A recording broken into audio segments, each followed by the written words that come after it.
esta es una iniciativa que surge del Comité de Profes del Departamento de Sociología para reflexionar sobre las violencias basadas en género en la universidad, y particularmente también en el espacio del Departamento de Sociología, porque creemos que es un tema muy importante en términos del reconocimiento de los derechos de las mujeres y de las diversidades sexuales dentro de la universidad, y de qué manera también podemos buscar otro tipo de estrategias tanto para generar una conciencia crítica sobre las violencias basadas en género que son estructurales, que son sistemáticas y que de alguna manera permean la experiencia de todos y de todas en la universidad.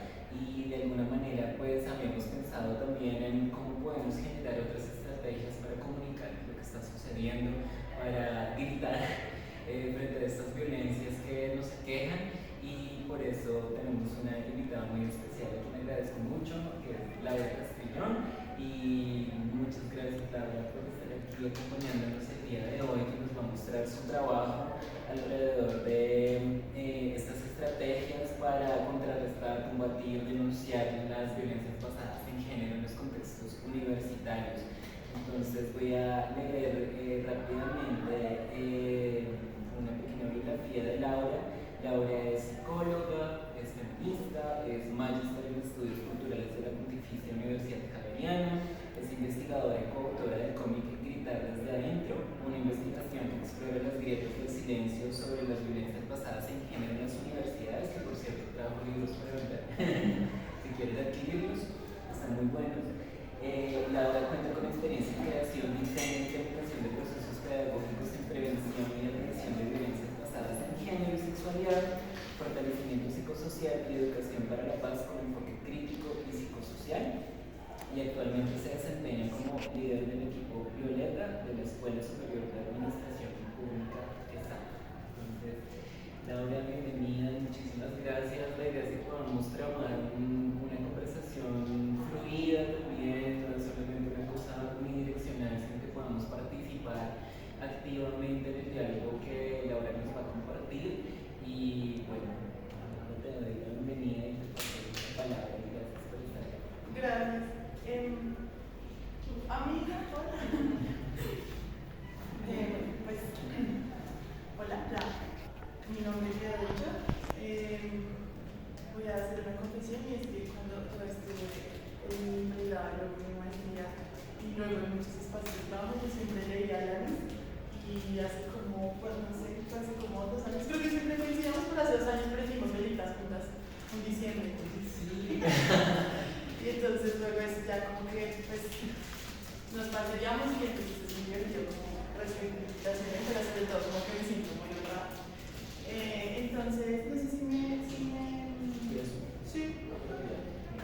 Digamos que la idea de hablar un poco de los cuidados colectivos y de gritar desde adentro tiene que ver mucho con pues esta investigación, o sea, gritar desde adentro, que es ese cómic que está circulando ahí. Realmente antes fue mi tesis de la maestría, mi investigación de la maestría, y partía como de la pregunta, no tanto como entender cuáles eran las violencias que operaban en la universidad, sino yo partía del hecho de afirmar que las violencias operaban, que esas violencias eran silenciadas, y yo quería entender cómo eran silenciadas. Y luego esa investigación la sustenté en 2022, y luego estuve 2 años con un grupo de guionistas y de ilustradoras creando el cómic que salió este año, que es este bebé que está ahí. Y aquí hay más copias por si alguien quiere llevar. Pero digamos que todo esto viene un poco, esta primera cosa que quiero mostrarles es el posicionamiento que hace que yo esté aquí hoy hablando de esto y me esté hablando de la economía naranja o del sector, de otro tema, y tiene que ver como con los lugares que me construyen a mí, como esa constelación de escenarios donde yo me muevo, porque me formé como psicóloga, pero como psicóloga me formé como psicóloga social, como psicóloga sistémica, y también me formé como feminista, y eso hizo también como que me acercara a algunos lugares específicos del feminismo que nutrieron esta pregunta por el silenciamiento. Y algunos de esos lugares tienen que ver como con mi amor por las epistemologías feministas, pero también un poco como por estas epistemologías de frontera que hablan como de ese movimiento pendular entre los saberes, porque siendo psicóloga también a veces es como muy de es esto y no es lo otro, y realmente pues, para evitar los feminismos no tienes ni que ser socióloga, como a nutrir esos lugares de otros lugares y nos movemos ahí. Y reconocernos en esa frontera también nutre esa pregunta por el silenciamiento, pero también nace de mi experiencia personal como una estudiante, en mi tiempo de estudiante, que se organizó con sus amigas, hizo amigas feministas en la universidad y armó una colectiva y hizo como todo un proceso en un tiempo en el que no era como lo que tenemos hoy, como que el ministerio ya dijo que hay que hacer unas cosas y demás. Progresivamente con el paso de los años, pues muchas personas tuvimos que ver con eso, ¿no? O sea, profes, estudiantes, desde inicios de los 2000 hasta hoy hay muchas cosas que han pasado que pues derivan en esto. Y yo hice parte de un grupo de investigación que se llamaba Espacialidades Feministas, que ya dejamos de existir en la presencia y en la materia. Es algo que aparece aquí y allí en el cómic. Van a ver, ahorita les cuento como que otras cosas hemos hecho a partir del cómic que están inspiradas en eso, como para encontrar otros lenguajes o, como bueno, si se quiere, como otras tecnologías del yo para poder resistir a estas violencias. Entonces la investigación es interesante para que la quiera leer, Ahora habla un poco como de la teorización sobre el silenciamiento, sobre lo que es una práctica de silenciamiento.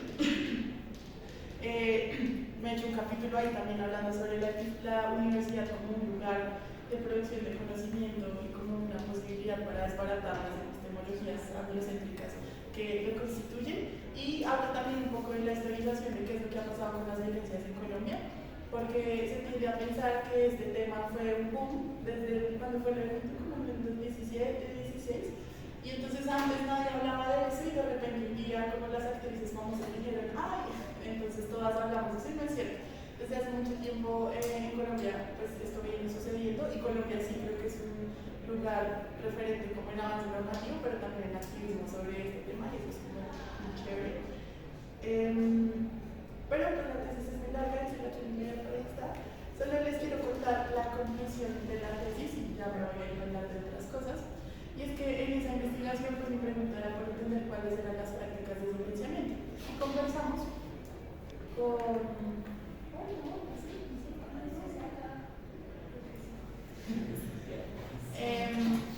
esa pregunta por cuáles eran las prácticas de silenciamiento la armé hablando con mis profes, con mis amigas, con trabajadoras de una universidad en particular, una universidad privada, una universidad privada, católica, de Bogotá. Y allí, pues, de todo lo que nos contaron estas personas, que o bien habían vivido una violencia basada en género, o bien acompañaban casos de violencia basada en género, allí como que armé cuáles eran esas prácticas de silenciamiento. Y salieron estas cuatro. Y ustedes de pronto al escuchar esto dirán como si era vigente o no, también porque esta investigación es como hijita de la investigación más grande, que es Sebacar. Nos contaban nuestras profes y amigas y compañeras, era como que era muy común en la universidad censurar y supervisar. Eso a través de muchas cosas, a través de en otra universidad.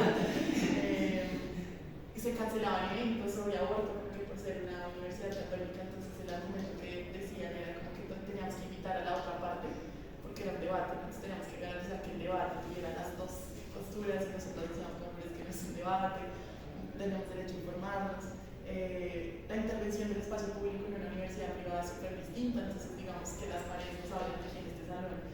En una universidad como esta es distinto, entonces como que papel, ni siquiera una pintura, una pintana, papel que estuviera pegado allí como acosador, lo que fuera, que una vez se quitaba, cosas, bueno, hay como unas prácticas dentro de esta gran práctica. La segunda práctica de silenciamiento era generar desgaste. Entonces fue muy común escuchar como entre las profes y las estudiantes esta sensación de que no me han hecho nada concretamente, pero llevo años donde me han sobrecargado de clases, donde me pusieron a dirigir 10 trabajos de grado, me mandaron de sabático para que no molestara más, ¿cierto? Cada vez que voy a una reunión me hacen un chiste, bueno, y como ese generar desgaste para que al final no te vamos a decir que te vayas, pero vamos a llevarte a un punto en el que tú vas a decir, ya no me más, pues vamos ahí y me voy. Entonces esa generación de desgaste es una práctica también muy dolorosa, por cierto, porque fue de las conversaciones que tuvimos, como los momentos donde más las compañeras como que decían, no me había dado cuenta de todo el efecto que tiene esto en mí. Y lo mismo con la disciplina del tono, que tiene que ver como con todos los llamados al orden, ¿no?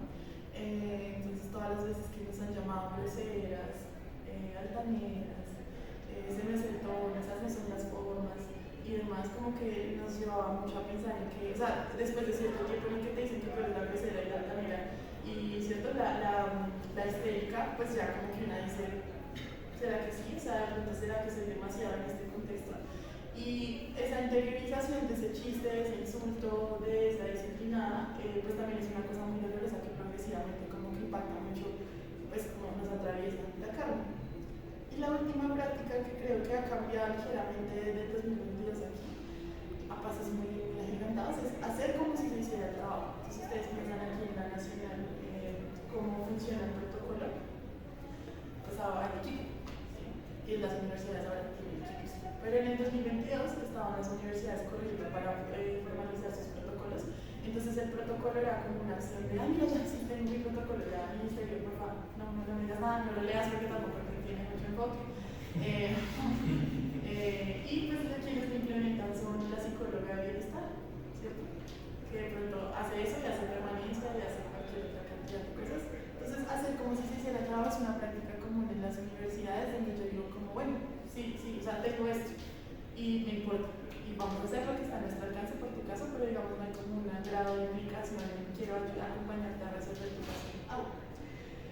Entonces, bueno, aquí hay como en efecto algunas de estas pequeñas prácticas que ocurrían: cancelar eventos, perseguir, impedir la abundancia, mantener las paredes limpias, crear sobrecarga laboral, otorgar sabáticos, despedir, mantener la puerta cerrada. La figura de la puerta es una figura que usa Sara Ahmed en el libro de Biblia feminista, y luego en el de Complaint, cuando dice que cuando uno pone una queja es como si uno tocara una puerta.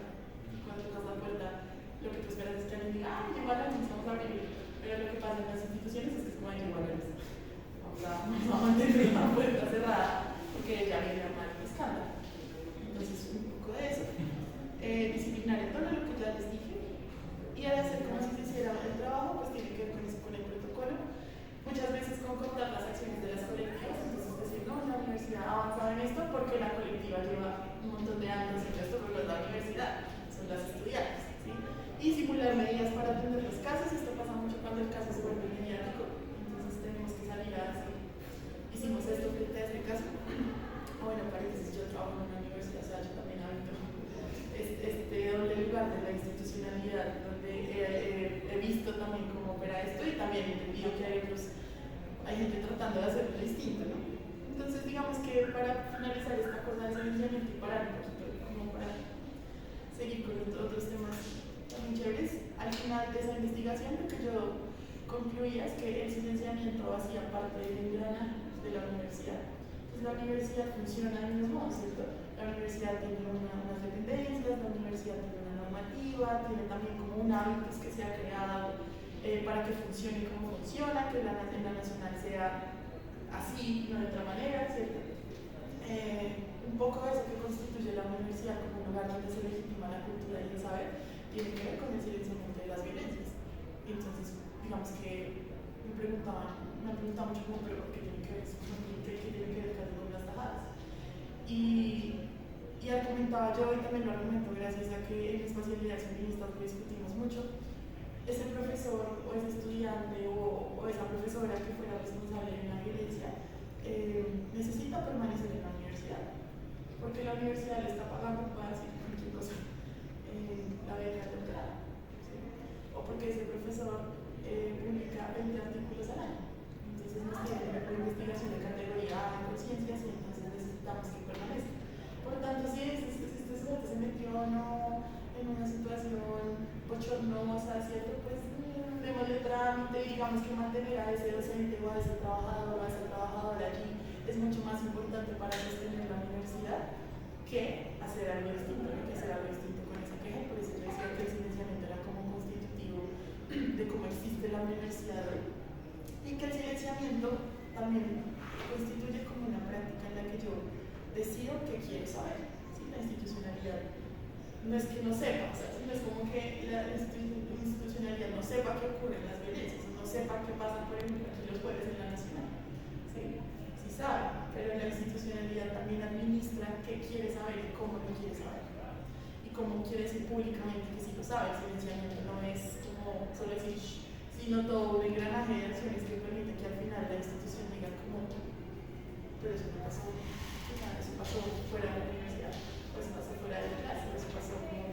entonces digamos que eso, y también el silenciamiento es una manera en la que se articula como todas las matrices de opresión pues, en la universidad. Por ejemplo, yo me concentré en la violencia basada en género, pero sabemos que no están desprovistas unas de las otras, hay como una implicación entre la transfobia y el racismo y el clasismo y el capacitismo. Entonces como que todo eso hace que tengamos una institución ideal donde todos sabemos que pasan cosas como tenaces, pero pues que hay que mantener una reputación. Y ese estatus de la universidad, ese estatus de quienes conforman la universidad, pues se sostiene con el silenciamiento.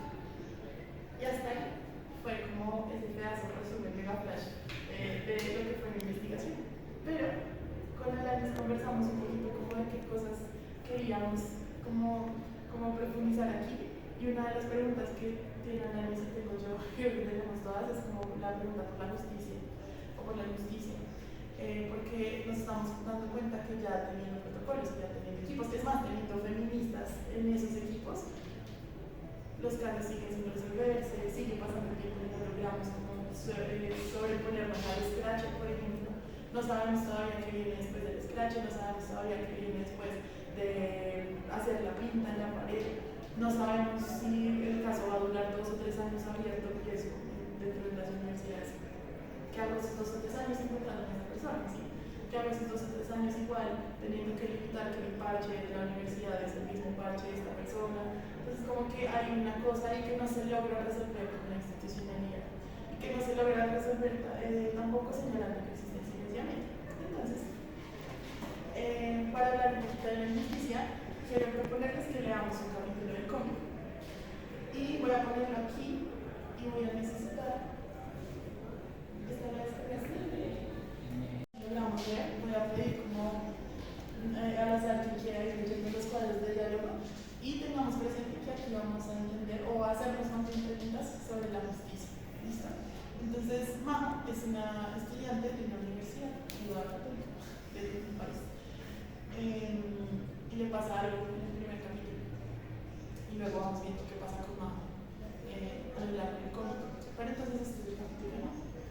Entonces el capítulo empieza aquí en una puerta. Siempre hay puertas porque usamos la metáfora de la puerta de Saragüe, como que para a mí me encanta Saragüe. Entonces, esta es la puerta del juzgado 3 de X fiscalía de X país.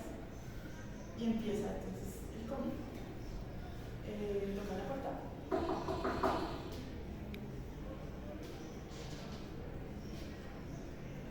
Ay, qué pena, ya empezaron.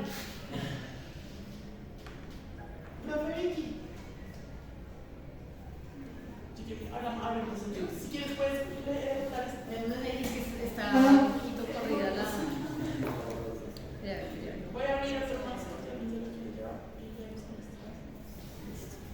Acá está. Entonces, ¿qué Espera que hables después, ¿cómo más? Hoy 13 de marzo de 2018, de conformidad con la ley 1257 de 2008, hallamos culpable al señor Alberto Castro Moreno. Y vemos entonces estas Majo, se las presento. Y vemos ahí abajo en una situación muy compleja dentro de su cabeza. Ahí, ¿qué está haciendo? Alcanzamos a leer eso de la esquina. Terminó, ahora que él me invitó a entrar, cerró la puerta, la cerré yo, ¿qué me va a pasar? Me devuelve algo en la cárcel, no es mi culpa, sentí asco, pero para que la cárcel, ya puedo retomar mi carrera, podré tener mi carrera, se me cerraron las puertas, tengo miedo, yo no quería, ya me creo, terminó, puedo tomar mi vida, puedo, ¿qué me va a pasar ahora? Enviar a alguien a la cárcel, él me invita a entrar, no es mi culpa.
hemos sabido tampoco ese lugar de qué hacemos con esto, pero en particular me estaba pasando algo tenaz, es que se resolvió, digamos, en el guión de la justicia ordinaria un caso de violencia basada en género para ella, y ella no siente justicia, siente todas estas preguntas.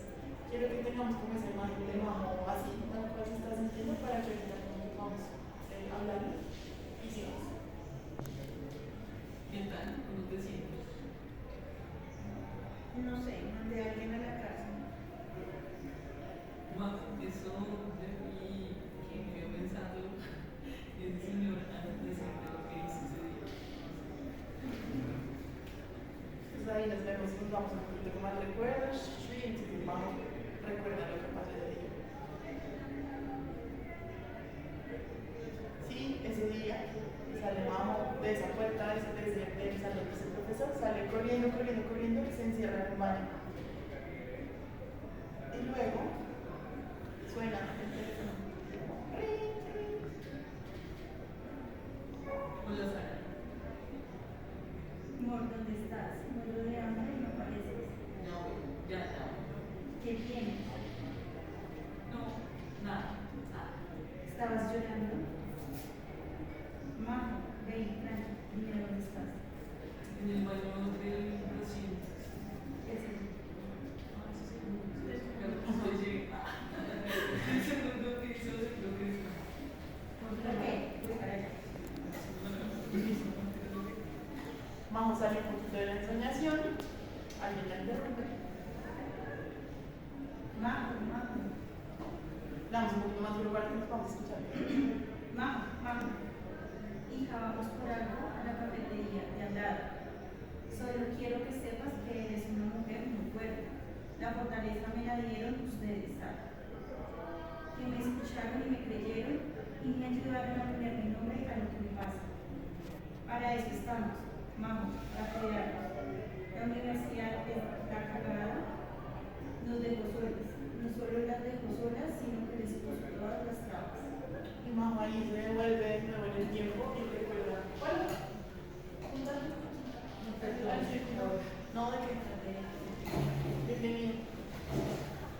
Entonces Majo se devuelve a cómo fue cuando llegó a la institucionalidad a poner su queja y continuamos y rompemos la palabra. Todavía tengo tanta rabia por eso. Eso ocurrió la semana pasada y la verdad nunca me había pasado algo así. Vemos a dos trabajadores de la universidad sumamente preocupados por lo que pasó, angustiados. Pero estamos 100% seguros de que no es un malentendido. Y vemos la cara de Majo y de su amiga como alguien póngale una frase en la cara. Como así. Hola, bienvenida.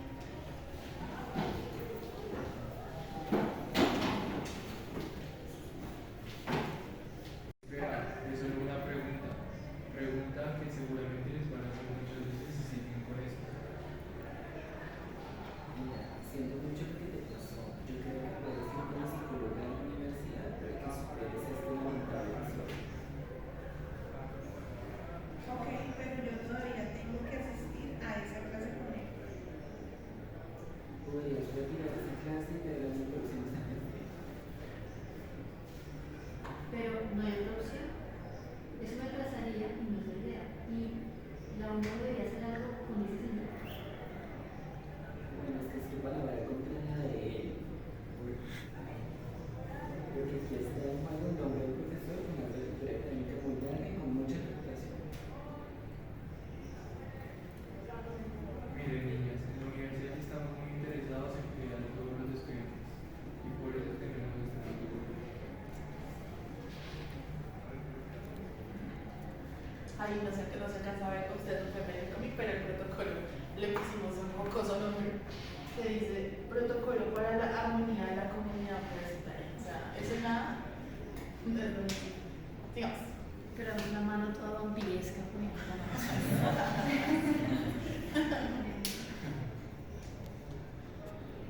Mira, puedes arriesgarte a una denuncia o demandar, pero tienes que saber que eso no te va a garantizar nada.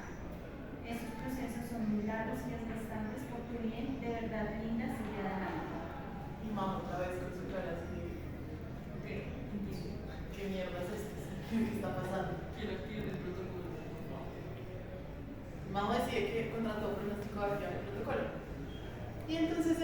la navegada de Majo por la universidad con su queja, que es un poco como de lo que queríamos transmitir, el sentir, más que la teorización sobre la reutilización y más, cómo es para una persona cuando pone una queja asumir este proceso en la universidad. Entonces, veamos esta primera página. Y entonces salí hacia el baño porque no supe cómo más relacionar, cómo más reaccionar. Y ahí me llamo. Eso es un país. Sí. Mi amiga Sara, ella fue la primera en saber todo. Ya retiré la materia que tenía con él. Y por eso estoy aquí, para saber qué más debo hacer. Ya conté todo el bienestar estudiantil. ¿Usted por qué se metió a la oficina de ese profesor? No, mejor no me cuente más porque yo no manejo esos temas. Vaya con el decano. Y entonces salí hacia el baño porque no supe cómo más reaccionar. Ya retiré la materia que tenía con él. Y ya le conté toda la historia a la coordinadora del programa. Se me hace raro. El profesor Castro es mi amigo desde hace años. Es un excelente padre y esposo. Y entonces salí al baño, ya retiré la materia que tenía con él y ya le conté toda la historia al decano. María José, no es que yo no te crea, pero la verdad no sé cómo ayudarte. Salí y me encerré en el baño y ya le conté toda la historia a la vicerrectora. ¿Hay testigos o audios de esa situación? Recuerde que si es una denuncia falsa puede ser un delito. Y entonces corrí al baño. Ay, no tendrás estos títulos, ¿no? Pero yo te noto muy calmada. Vamos a estudiar el caso. ¿Cuánto te falta para graduarte? Hasta ahí, ¿cómo están los poderes? ¿Qué sienten? ¿Qué piensan? Que cada vez que ella va a contar su historia se encuentra con una pared, que nadie realmente la toma en cuenta ni hace situación y lo que dice no está calmada, pero realmente pues uno puede acreditar una cosa así físicamente, pero realmente dentro no es que la cosa se siente. Que hay un ejercicio que incluso resulta siendo más violento que la misma violencia, porque es desmoralizante, porque es revictimizante, porque además de todo hay un desgaste emocional. Cada vez la primera vez lo cuenta completo, la segunda lo va disminuyendo, porque es una desmoralización en su condición de víctima. Cada vez la agotan y la agobian más para que ella no tenga cómo expresarlo ya. ¿Alguien más? Y además va sintiendo cada vez más pequeña. Sí, es una cosa que hicimos a propósito en la imagen porque era la sensación de como este aparato, esta institución, esta ruta que no funciona es más grande que yo y cada vez ella se sentía más pequeña. Yo les quiero contar que Majo es una persona de la vida real, o sea, seguro que todos conocemos a Majo, pero esta Majo es una amiga mía que me autorizó pues para hablar de ella en la investigación y luego me autorizó para hablar de ella en el cómic. Obviamente la historia no es tal cual, pero esto sí es lo que ella transmitía en cómo se sentía, o sea, ella lo contó muchas veces y cada persona le decía algo distinto. Entonces no era como que Alanis, la rectora, le dijo a todo el mundo, nadie haga nada por Majo, ¿cierto? Pero llegó a una oficina y dijo, no, es que no sé cómo ayudar. Y llegó a la otra oficina y dijo, no, pero es que ¿estás segura? Entonces es como, ya no son las personas aisladas, sino como el sistema hace que el engranaje del silenciamiento siga funcionando. Entonces Majo llegó chiquitita y llegó a donde sus amigas y entonces vamos a ver qué le dicen las amigas. Yo quería decir que justamente acá en la universidad algo que está muy presente es también con la circular 01, que pareciera ser como una circular que funciona para protegerte, pero termina siendo también muy revictimizante, como activar esa circular y decir como, bueno, es que me pasó esto, no sé qué, necesito activar la circular, pero que se demore un montón de tiempo en la activación porque no saben tampoco y las y los profes no tienen tampoco las condiciones para dar las clases también virtuales y para volver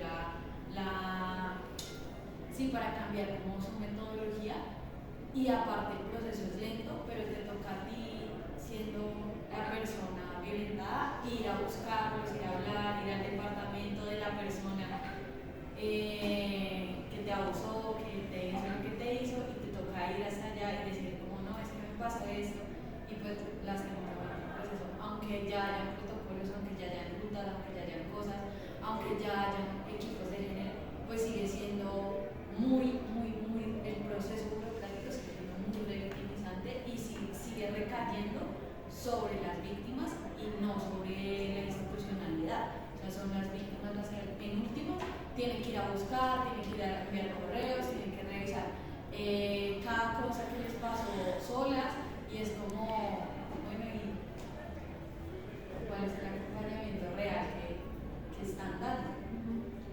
Y aún teniendo equipos de personas preparadas o con una formación específica, eso no es garantía tampoco. O sea, yo soy una persona que tiene como esta formación y trabajo en una universidad donde eso no es garantía de que casi llegue a un feliz término porque no depende solo de mí, depende del engranaje. Y todos hacemos el engranaje. Sí, yo también. No necesitas darme explicaciones, yo te creo. Estamos aquí para ti, no tienes que hacer nada distinto. Sabemos que esto es agotador. Nada justifica a los agresores ni a los cómplices. Nosotras te acompañamos en lo que decides. La universidad está obligada a tomar medidas, de lo contrario es cómplice. ¿Y qué pasó con la imagen de mamá? Ahí. Para su curso de pie, sabía que tan grande era. Me bajo la página que sigue. ¿Cómo sí? Porque en la vida real, esta segunda página no es tan así, ¿no? O sea, en la vida real estamos que están en terapia y un montón de otras cosas dependiendo de lo que nos haya sucedido. Pero, pues al final, digamos que la idea era como devolver un poco, no devolver, permitir que Mamu pudiera también reclamar su agencia, la agencia que le han quitado al poner su queja a través de la red, para que después pueda hacer esto grande. Ella cuando recuerda su tamaño y le dice a la institución que no fue su culpa, ¿sí? No importa si hay proceso disciplinario, no importa si hay medida de presión, en fin, que no es que no sean importantes, no, por supuesto, pero esto que ella dice ahí no fue mi culpa toma mucho más que activar una ruta institucional.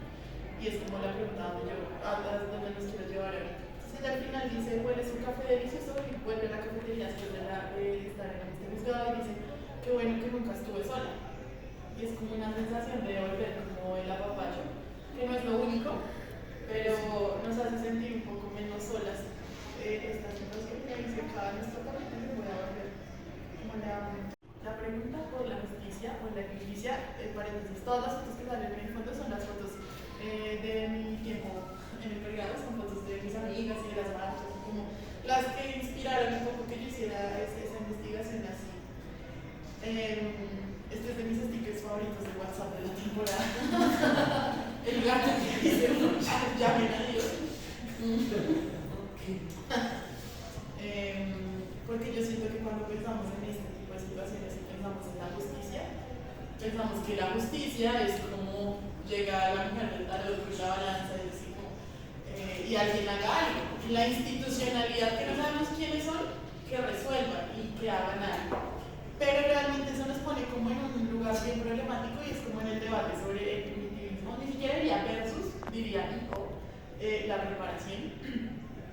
Porque yo no creo, bueno, no sé ustedes cómo lo ven, yo no creo que no sean necesarias las sanciones y que no sean necesarias las consecuencias de los actos. Sí, o sea, por ejemplo, ya después es profesor famoso de la Universidad Nacional y te están sacando de la programación de todos los eventos porque eres un acosado, pues eso es una consecuencia, ¿cierto? Con matices, pero es una consecuencia. Y yo sí creo que aún necesitamos eso porque yo creo que no hemos transitado aún del punitivismo, pero no es lo único que necesitamos, porque mientras se adelanta un proceso disciplinario para hablar del contexto universitario, pasan años, ¿sí? En esos años yo seguí estudiando, ya no quise ver esta clase, tuve que hacer otra serie de negociaciones conmigo misma para poder habitar la universidad en paz. Entonces la reparación me hace pensar en que es necesario mitigar el impacto de la violencia, pero no solo para mí, sino en lo que mencionabas tú hace un momento, y es que la violencia no nos damos cuenta que tanto, pero sí es una cosa que nos afecta a todas y a todos.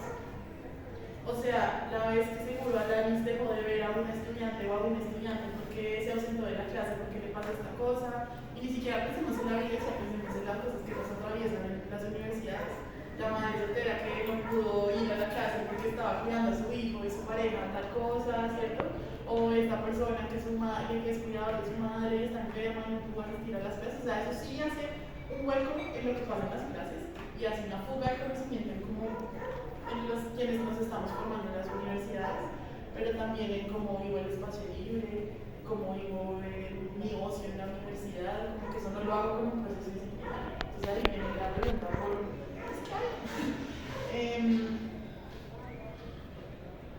estas preguntas incómodas, y no sé ustedes cuáles de estas quieren responder, como quisiéramos como profundizar al respecto, pero es lo que estaba pensando yo, que nos puede como detonar reflexiones. Es qué hago con las grietas personales y colectivas que me genera la violencia, nada que ver con un proceso disciplinario, nada que ver con una lucha disciplinaria. ¿Cómo hacernos cargo en lo personal y en lo colectivo del impacto que tiene la violencia para todas y todos nosotros? Estamos listos para la conversación incómoda sobre las violencias y las dinámicas que las sostienen, es decir, no solamente que ocurra una cosa, sino el chiste que normalice, sino que soy amiga de este espacio donde ocurren estas cosas, o me invito en este parche donde se legitiman estas cosas, ¿cierto? Estamos listos para asumir que somos responsables más allá de la sanción necesaria. Estamos realmente listas y listos para decir, este también es mi problema de ese scratch, no me parece que es legítimo, que es necesario. Pero, ¿qué hago con eso después? O sea, ¿qué hago con la carga que me generó haberme expuesto en redes sociales, por ejemplo? Porque además el acoso es real, o sea, después de que yo dije que Pepito Pérez me acosó, se me vienen un montón de personas y tengo yo los recursos y las herramientas para contener lo que eso me implica. Tengo yo el cuero y la red de apoyo para sostenerme en un ejercicio de esos. ¿Sí? O que viene también después del miedo, que viene cuando yo decido no poner una queja, lo cual es súper legítimo, pero ese miedo me lo guardo yo solita. ¿Qué hago después de eso? ¿A dónde me llevo eso? 6 años después de terapia. Bueno, pensando que es terapia seria, voy a ir a misa, lo que sea. ¿Qué hay después o durante el scratch de la funda? Y qué hay también durante el tiempo en el que estoy interpelando la institucionalidad. Yo creo que es una cosa en la que no deberíamos dejar de hacerlo. Las estudiantes y las colectivas deben siempre insistirle a la universidad que haga su trabajo, pues para eso nos están pagando. Pero, ¿qué sucede en paralelo? ¿Sí? Como que a veces, de pronto, por esta idea de llamen a Dios, como que espero que la universidad me resuelva que en el espacio de ocio donde no llega bienestar, pues entonces todos entendamos súper bien y entonces saquemos al acosador o a la acosadora. Creo que eso no es así, eso no funciona así.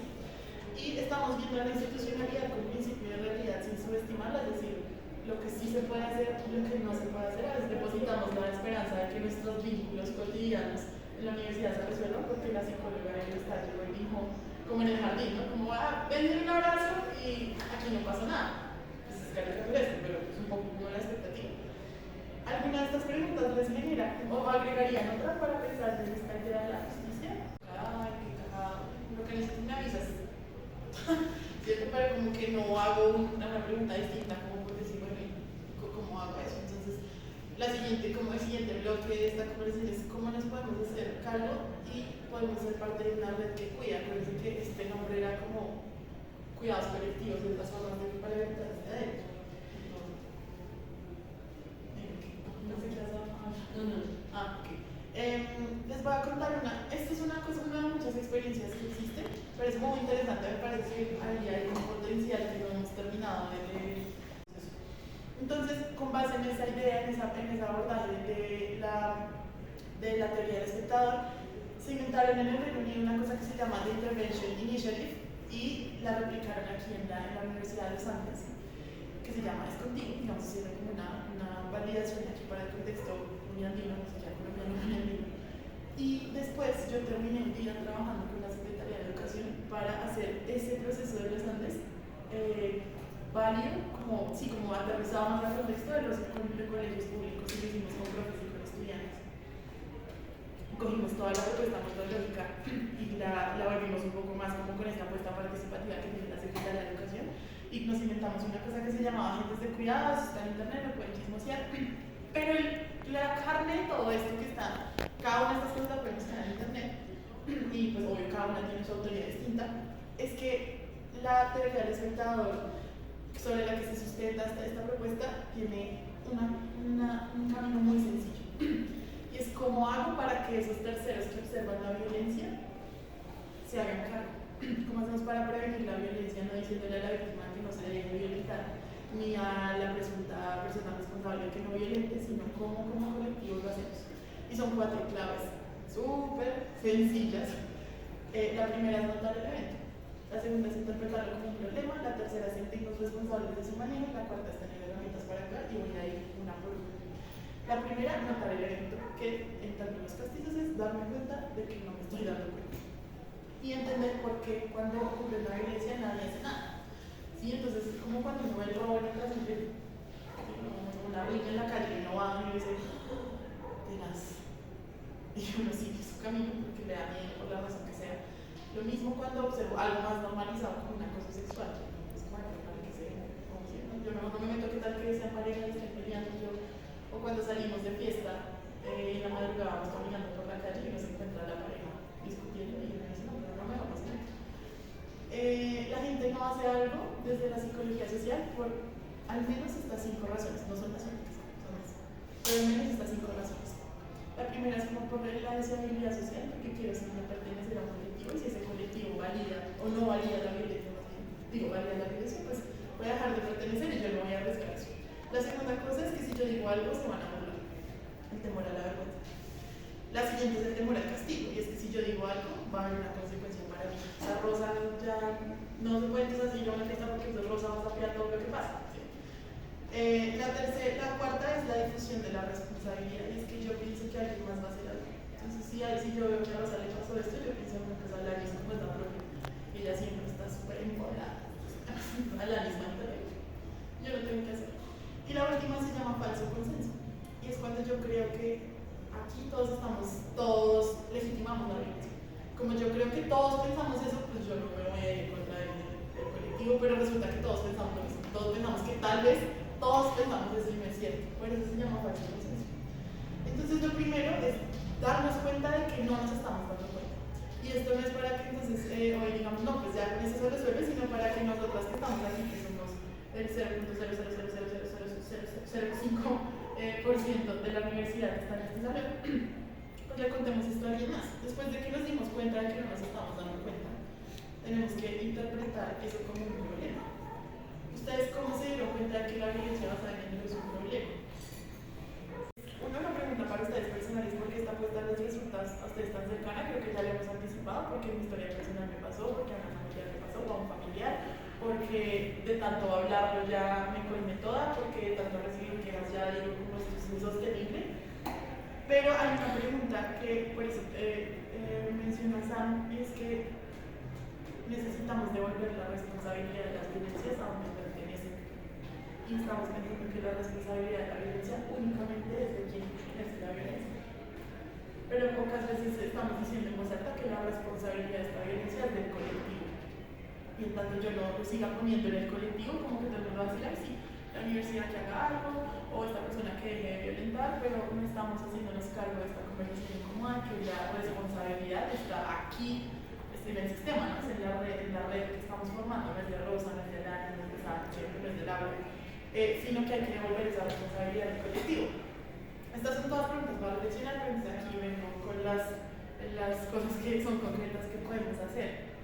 Y es tener herramientas para actuar. De esto ustedes pueden encontrar, o sea, no sé, cursos de primeros auxilios psicológicos, en fin, todas esas cosas.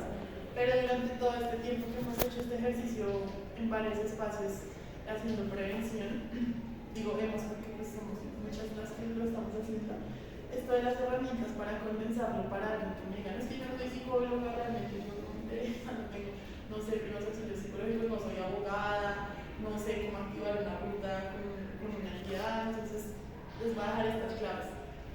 Con la salvedad que hay una regla de oro. La regla de oro es que siempre puedes intervenir cuando es seguro para ti. Si no es seguro para ti, no puedes intervenir, así de sencillo. Y busca a alguien que sí pueda, que sí tenga la maniobra de poder intervenir. Porque después somos dos personas en una situación difícil y pues peor, ¿cierto? Una herramienta que podemos, son cosas además muy concretas, pero no las tenemos tan claras. Una herramienta muy sencilla es acercarse.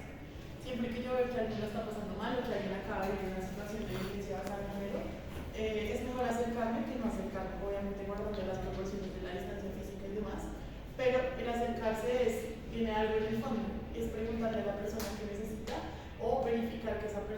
ha cubierto todas sus necesidades básicas en ese momento. Si tiene frío, si tiene hambre, si tiene sueño, eso puede pasar. O sea, puede pasar en un jueves aquí en la Nacional, ¿cierto? Entonces, la primera es acercarse, no dejar a la persona sola, a menos que esa persona le pida. Y siempre preguntarle a alguien a quien pueda llamar por ti.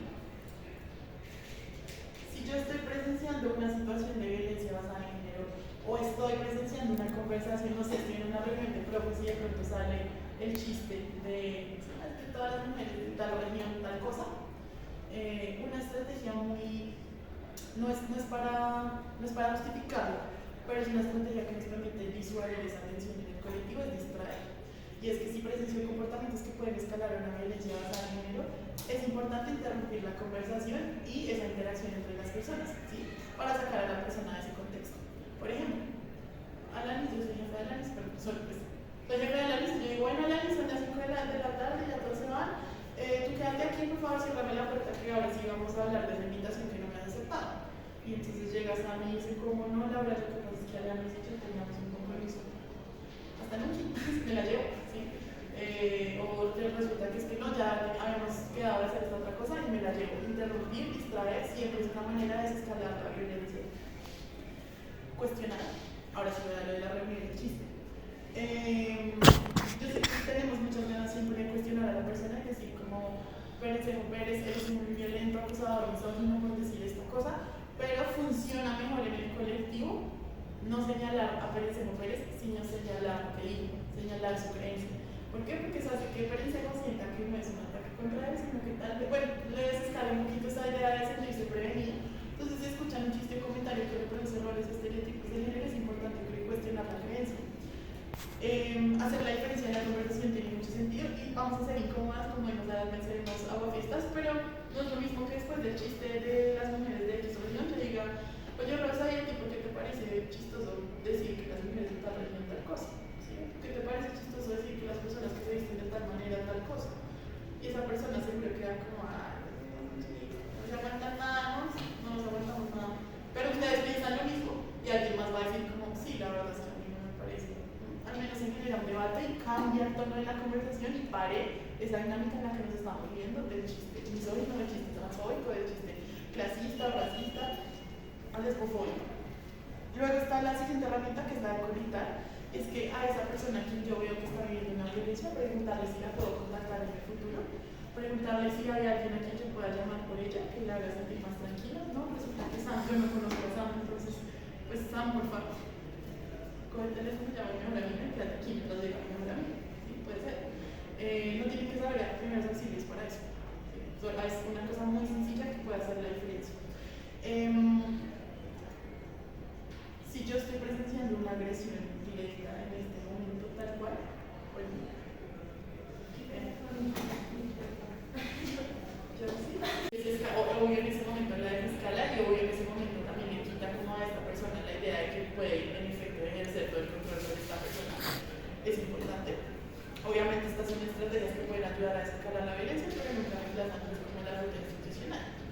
Pero tengo otras como ideas y quisiera escucharles porque sé que también se nos acaba el tiempo. Y es que una estrategia es contar nuestras historias.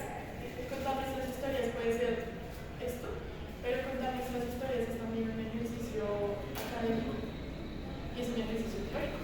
Y eso me lo enseñó Juliana Flores, que ha abordado un documental del giro de colonial de los movimientos sociales para documentar que muchas de las cosas que se hacen en el candidato, en la actividad, ¿cierto? Como en la estampatón, en el curso de serigrafía, ese tipo de cosas que parece que suceden fuera de la aula de clase también son conocimiento y es conocimiento legítimo.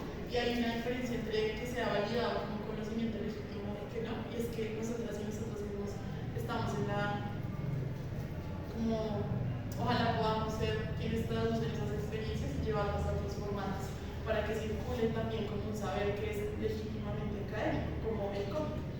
Entonces, ¿de qué maneras podemos contar nuestras historias? Tú tienes se les va a pasar para mostrarse, pero es mío. Pero lo tengo en PDF, entonces se lo va a pasar a Leones para que lo rote. Esta fue una cosa que creamos con espacialidades feministas. No es mío, es de espacialidades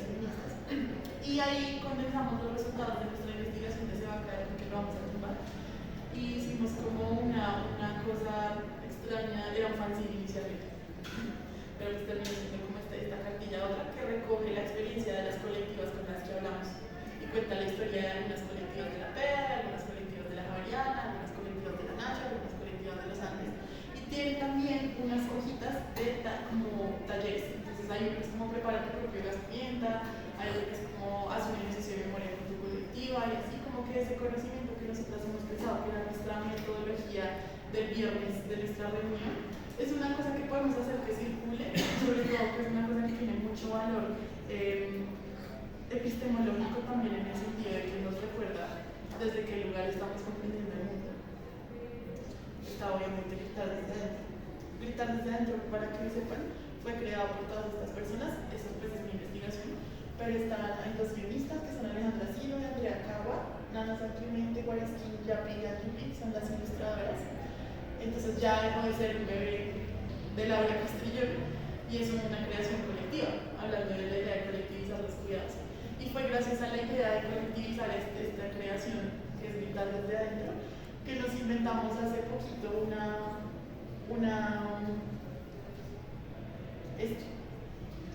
por eso les decía que la espiritualidad era una cosa importante para mí, porque nos fuimos a la feria de la fiesta negra de Medellín, hemos hecho ya varios talleres aquí en Bogotá y lo vamos a hacer ahorita en Cali, porque dijimos, bueno, a compartir el cómic para que la gente lo lea, pues es chévere, ¿sí?